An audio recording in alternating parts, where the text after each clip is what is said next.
na leo nimekuja kwa ajili ya kuendelea kujionea namna shughuli zao wanavyoendelea kuzitekeleza, na nimejionea mwenyewe, nimepita katika vitengo na idara mbalimbali ili kuweza kuona kila mmoja wanavyofanya, ambapo nimeuliza maswali mengi na kupata ufafanuzi mwingine, kwa sababu kazi za BRELA zinafahamika, lakini ni vyema kama msimamizi kuendelea kujua nini ambacho wanakifanya katika zile kazi za kila siku.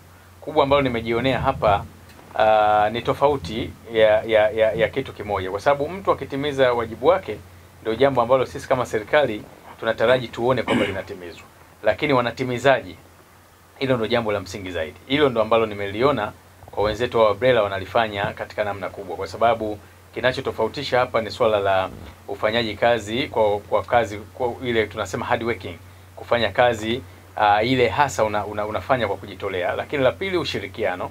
Nimeona sehemu ambazo tulikuwa tunapita ushirikiano mkubwa ambao unafanywa hapa, lakini kubwa zaidi la kujifunza ambao nimeliona hapa linalosababisha kazi za BRELA zifanyike ni swala la ubunifu.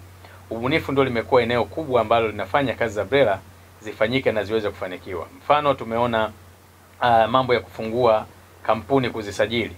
Wakati ule tulikuwa tunachukua muda mrefu sana, inapita mpaka miezi, lakini sasa hivi tunaona ndani ya siku moja kama hizo nyaraka zote zimeweza kukamilika, na kwa sababu tunafanya kwenye mfumo, nimejionea hapa kwamba zinaweza kukamilika na ufunguzi wa kampuni, usajili ukafanyika ndani ya hiyo siku moja.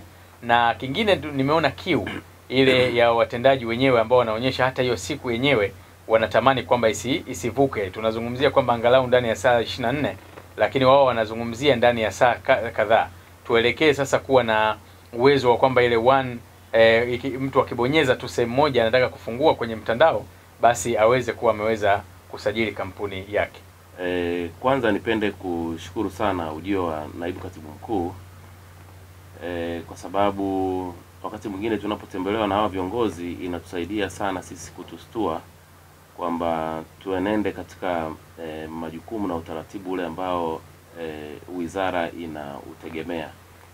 Lakini nimshukuru pia katika eneo la teknolojia, amesisitiza sana matumizi ya teknoloji katika mifumo yetu, kwa maana katika masuala mazima ya akili mnemba ambayo ndio focus sasa hivi ya dunia, kwamba teknolojia sisi kama BRELA ni lazima tuende sambamba na teknoloji mpya ambazo zinaibuka.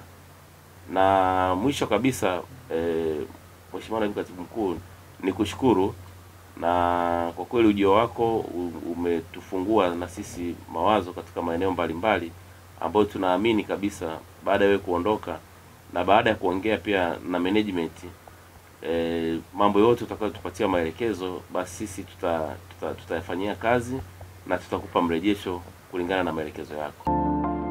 BRELA.